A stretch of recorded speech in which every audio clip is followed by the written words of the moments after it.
All right, so today we're diving into accountability. Ooh, accountability. And I think we all use that word. We Yeah. kind of know what it means, but Yeah, we think we do. I think this is going to be one of those deep dives that really clarifies a lot. Yeah, for sure. And so to do that, we're going to be looking at a sermon from Bishop T.D. Jakes. Oh, love him. Some insights from the experts at Paper Cranes Counseling, Awesome. and even tying in some Simon Sinek. That's a good combo. So I think we're going to have a really interesting time with this. I'm excited. So, when we say accountability, Yeah. it seems pretty simple. Right. I think we often think about it as like, Huh. you mess up and then you're held accountable for it. Right, like the negative side of it. Yeah, exactly. And there's all this Yeah. almost like a sense of punishment Ooh, that's interesting. around the word. Yeah, definitely. What if we reframed that? Okay. What if we started thinking about accountability as something Uh-huh. that's actually positive and that it can lead to Oh, yeah. growth Well, love that. in our lives, Absolutely. both individually and in our relationship? Yeah, that's a much better way to look at it, I think. So where do we even begin? Well, I think Bishop Jakes lays a really interesting foundation. Okay. He uses that story from the Bible about Adam and Eve. Okay. You know, the Garden of Eden, they eat the forbidden fruit. Uh-huh. And then they hear God's voice and they realize they're naked Right. and they're afraid. So they hide, Yeah, they hide. which I think we can all relate to. Oh, yeah, for sure. Right. We've all had that moment Yeah. where Where you messed up. you're like, You want to just disappear. I just want to crawl in a hole and not exist for a while. Yeah, totally. But so how does he connect that to accountability? Well, he suggests that this story is not just about disobedience, Okay. but it's really about our human tendency to want to shy away from taking responsibility. Yeah. We'd rather make excuses or shift the blame than actually face the consequences of what we've done. That's so true. Yeah. Yeah, and so he goes on to define accountability as acknowledging that there's someone or something we answer to. Oh, interesting. And it's not necessarily in a Oh, punitive way. yeah, not like a punishment. But in the sense that we're recognizing that we've been given gifts and resources. And with those comes responsibility. That makes sense. So it's less about being called out Yeah. and more about owning Right. the impact of our choices. Exactly. And that's where I think the insights from Paper Cranes Counseling come in. Okay. They really emphasize that accountability is about taking ownership of our words, our actions, and our decisions. Yes. But here's the thing. They also say it's not about accepting mistreatment or taking on blame that isn't ours to carry. Oh, that's a good distinction. Yeah, it's about finding that balance between owning your stuff, Yeah, but also protecting your own well-being. I like that a lot. So where does the growth part come in? Well, Paper Cranes says that when we take responsibility, it forces us to confront our weaknesses and shortcomings. Oh. And instead of running from those things, Right. we can actually start to learn from them. Like every mistake is a lesson learned. Exactly. Yeah. But those lessons can be pretty tough. It can be tough. But that's where the real growth is, Right? right? When we push past our comfort zones and choose to learn, even when it's uncomfortable. Yeah. What about when we believe Yeah. we're really not at fault? Ooh, good question. How do we balance that? Yeah. How do we balance that accountability Yep. with, maintaining our own self-respect? That's something Paper Cranes actually addresses. Okay. They say that there are times when we need to stand up for ourselves Okay. and push back against unfair accusations. Right. It's about knowing when to own your part and when to set boundaries. Yeah, that's a really good point. Yeah. So we've kind of looked at the individual side of things. Uh-huh. What about in our relationships? How does accountability Good question. play a role in making our relationships stronger? Well, Paper Cranes and some research from Psychology Today actually point to this thing called chronic defensiveness Okay. as like a major red flag Oh, in relationships. what is that? So it's that tendency to constantly deflect blame, Okay. make excuses, and just refuse to acknowledge our own shortcomings. So is there no place for healthy defensiveness? Totally. There Yeah. is, Okay. right? Like sometimes you need to protect yourself, Yeah. but it's finding that balance, Yeah. right, between being open to feedback, but also knowing when to stand your ground. How do you know when you're Yeah, that's a good question. crossing the line Yeah. between those two? Well, I think that's where self-awareness comes in, Right. which is something we'll talk more about Yeah. as we go deeper into this. Okay. But it's helpful to ask yourself, like, am I really open to hearing what my partner has to say? Uh-huh. Or am I just trying to protect my ego? Those are good questions. Yeah. Yeah, so it sounds like getting honest with ourselves Yeah. about our defensiveness is a really important step It is. in building more accountable relationships. And you know what's interesting is Psychology Today found that couples who report higher levels of satisfaction, Okay. they're the ones who are willing to have those open and honest conversations Interesting. about their concerns. So it's not just admitting fault. Right. It's about hearing each other out, Yeah. even when it's tough. Even when it's tough. And you know what else? What? They tend to be more forgiving Oh, interesting. of each other's mistakes. Yeah. Because they understand that everybody messes up, Right. and they focus on repairing the relationship rather than getting stuck in the blame. So it's not about, Yeah. dwelling on the past. Yeah. It's about like, okay, Moving forward. how do we move forward from here? Exactly. So I'm really curious about what Bishop Jakes calls God's accountability exam. Oh, yeah. What is that? So he poses these 5 questions Okay. that really force us to look at ourselves and the choices that we've made. Okay. And he frames it as an exam. Okay. But it's not really about passing or failing. It's more about getting honest with ourselves so that we can move towards like a better life. Okay, so what are the questions? Well, the first one is, where art thou? Wait, isn't that what God asked Adam and Eve in the garden? It is. But it's not like God needs directions, right? Right. He knows where they are. Exactly. He's prompting us to really be honest Okay. with ourselves about where we are. Okay. What choices have we made that have led us to this point? Right. What patterns are we repeating? So it's like a self-check-in, It is. but like on a much deeper level. Exactly. And then the second question is, why are you angry? Ooh, that's a good one. Right. Do you think we're all just walking around angry all the time? Not necessarily. But he suggests that a lot of times there's anger simmering beneath the surface that needs to be addressed. Okay. It could be anger at ourselves, anger at others, or even just anger at the world. Uh-huh. But until we face that anger, Right. it can really sabotage our relationships and keep us from moving forward. So it's not about suppressing the anger. It's about Right, understanding where it's coming from. Exactly. Right. And that leads us to the third question, Okay. which is, why has thy countenance fallen? Countless. What does that even mean? He's using this old school word Okay. to talk about our overall demeanor, Uh-huh. like our facial expressions, our tone of voice, Oh. the energy we project. Okay. And he's saying that we're not just accountable for our words and actions, Yeah. but also for the energy that we bring to our interactions. So like even if I'm not saying anything mean, Mm-hmm.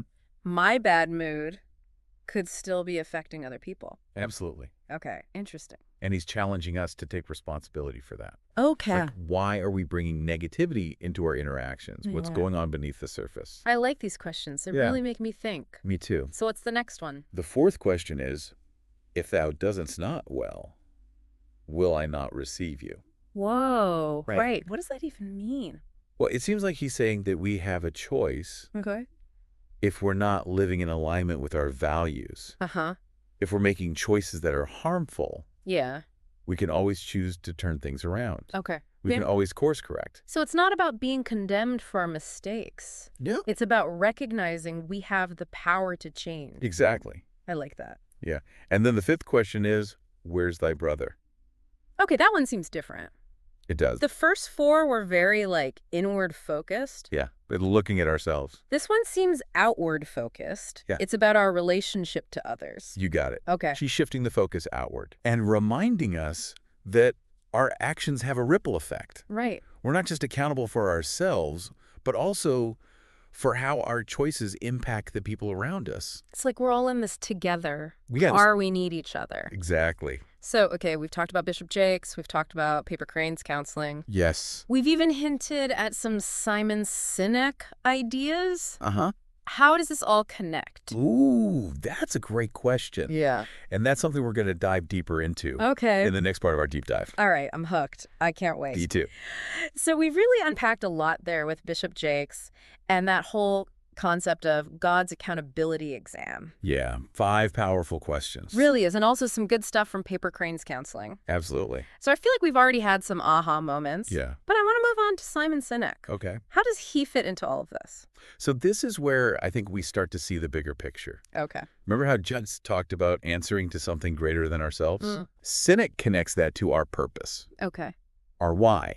Okay, I'm familiar with Sinek's start with why. Yeah. But I don't really see how it connects to accountability. Okay, so his idea is that the people who achieve great things, whether it's individuals, companies, even movements, they don't just focus on what they do. Right. They focus on why they do it. Okay. Their actions are driven by a deeper sense of purpose. Okay, so you're saying when we're clear about our why, Yes. we're more likely to hold ourselves accountable. Exactly. Okay. Because our actions are tied to something meaningful. Yeah, that makes sense. Think about it. If you're just going through the motions doing things because you have to, Uh-huh. it's easy to just let things slide. Right. But when your actions are fueled by something that you believe in, Okay. you're more likely to stay the course even when things get tough. Yeah. It's like that internal drive. Yeah. What about for you? Oh, good question. Has defining your why helped you take more ownership? You know, it really has. Okay. Earlier in my career, Yeah. I was working on this project. Uh-huh. That just felt soulless. Mm. I was just going through the motions, Yeah. meeting the deadlines. Right. But there was no spark. Okay. It wasn't until I sat down and really thought about why this project mattered, what impact it could have, Okay. that things shifted for me. So you found your why, Yeah, and that reignited your sense of responsibility. exactly. It Yep. wasn't about the tasks. It was about the bigger picture, Right. the purpose behind it. Yeah. And that gave me the motivation to keep going.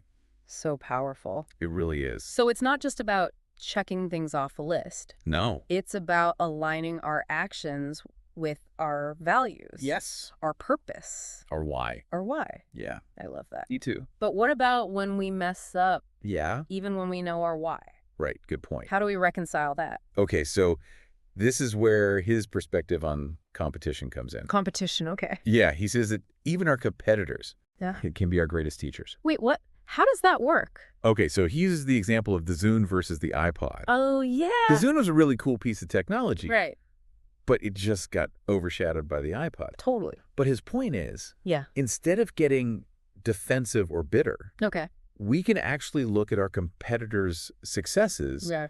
as opportunities for growth. So it's like turning competition into collaboration. Yeah, in a way. Yeah. Okay. I like that. Yeah, so it's like when we mess up, instead of beating ourselves up, we can ask, okay, what can I learn from this? Right. How can I do better next time? So it's about taking that failure Yeah, and using it. as fuel Yeah. to grow. Okay. I love that. Yeah, and that takes humility, Uh-huh. admitting that we don't have all the answers Right. and a commitment to keep learning and evolving. So we've talked about the why. Yeah. We've talked about learning from our mistakes. Uh-huh. How do we actually cultivate more accountability? Okay, so Paper Cranes has some good advice on that. Okay. They recommend a three-pronged approach. Right. The first one is setting clear goals. Okay. Well, that seems pretty straightforward. It does. But I feel like I set goals all the time, and Yeah. I don't always reach them. Right. So the key is to make them specific, Okay. write them down, Uh-huh. and create a plan. So it's not just like, I want to do this. well, Like, I think- exactly, break it down into steps. Yeah, I like that. And that leads us to the second part, Okay. creating check-in systems. Okay, what does that mean? So it could be having a friend, a mentor, a therapist, Okay. someone who can hold you accountable. Yeah. But it could also be something like journaling, setting reminders on your phone, Okay. or even just using a visual tracker. Oh, I like the visual tracker. Yeah. I'm a very visual person, Me too. so I need to see that progress. Right. And it can be motivating. Okay. And then the third part is to own your failures and celebrate your wins. Okay. Celebrating the wins sounds great, Right. but owning the failures, Yeah. not so much. Yeah, I hear you. But it's not about dwelling on your mistakes. Okay. It's about acknowledging them, learning from them, Okay. and moving on. So it's like Yeah. acknowledging it without letting it define you. Exactly. Oh, okay. And celebrating your wins. Right. Even the small ones. Yeah. Helps to reinforce those good behaviors. It's like that saying, what gets rewarded gets repeated. It is. So if you want more accountability, Yeah. you got to celebrate those small wins. I love that. So we talked a lot about like the individual side Yeah. of accountability, Uh-huh. but let's bring it back to relationships. Okay. How do we do that? Ooh, good question. Yeah. That's where things get really interesting. Okay. And that's what we're going to talk about in the next part. Okay, now I'm really intrigued. I am too. So we've explored personal accountability, owning our actions, connecting to our why, learning from our mistakes. Powerful stuff. It is, but thinking about accountability in relationships. Oh, yeah. That feels a little more complicated. It is a different dynamic. Yeah. But the core principles are really the same. Okay, so before we can even think about holding our partner accountable, we need to have a good handle on our own stuff. Yeah, absolutely. Because you can't really call someone out on their behavior if you're not willing to look in the mirror yourself. Oh, I've been there. Oh, yeah. So many times where I'm like getting defensive or blaming my partner for something. Really? That was actually my fault. It was you. Yeah. Yeah, those are tough moments. They are. But they're so valuable. Yeah. If we're willing to learn from them. Okay, so how do we shift that dynamic in our relationships? Yeah. How do we move from that blame and defensiveness to a place of mutual accountability? Psychology Today found that one of the things that thriving couples do is they engage in what are called repair attempts. Repair attempts? Yeah. What's a repair attempt? So it's basically recognizing when a conversation is going downhill and making an effort to shift the dynamic. Okay. So it could be as simple as saying, hey, I'm feeling defensive right now. Can we take a break and come back to this later? Okay. Or it could be actively listening to your partner. Right. Even if you don't agree. Even if you don't agree. So it's about taking a pause, de-escalating the situation. Exactly. And then coming back to it. When you're both calmer. When you're both in a better headspace. Yes. I think sometimes we get so caught up in team being. Proving our point. Yeah. Yeah, that we forget about. Relationship. Yeah. Totally. The bigger picture. It's so easy to do. It is. Especially when you're in the heat of the moment. Yeah. And I think that's where, these couples that can do that well, it's because they understand that accountability is not about punishment. Yeah. It's about understanding and connection. Yeah. Okay, so we've talked about the what and the why. Now I'm curious about the how. Okay. How do we actually have these conversations with our partners? That's a great question. It feels like walking into a minefield. It doesn't have to. Okay. Paper Cranes has some good advice for this. Okay. Lay it on me. First of all, timing is everything. Okay. Don't try to have a heavy conversation. Right. When you're both stressed or tired or hungry. Choose your battles wisely. Exactly. All right. And when you do decide to have the conversation, create a safe space. Okay. Put your phones away. Make eye contact. Okay. Really listen. So it's about creating that container of respect and openness. It is. Where you can both feel heard. Yes, and when you're expressing your concerns, focus on I statements rather than you statements. What do you mean? So instead of saying, you always do this, say, I feel hurt when this happens. Oh, that's so interesting. Right. Yeah, it's taking responsibility for your own feelings. Owning your experience. Rather than pointing the finger. Exactly. And then be patient. Okay. These conversations take time. It's not going to be resolved in one sitting. It's a process, not like a one-time fix. It is a process. Okay. And remember, accountability in relationships, it goes both ways. Right. It's about both partners being willing to own their part, to listen, and to work together. This has been such an insightful deep dive. It has. We started with just basic definitions of accountability, and now we've explored it in terms of personal growth, purpose, relationship. Yeah, it's pretty amazing. It is. So what are some key takeaways? I think the biggest one is that accountability isn't about blame or punishment. It's about empowerment.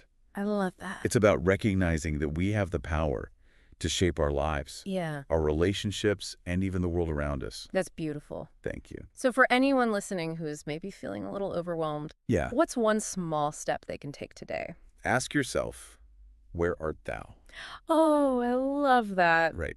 Yeah. Just take a moment to reflect on where you are in your life, what choices have led you here, and what areas you might want to explore.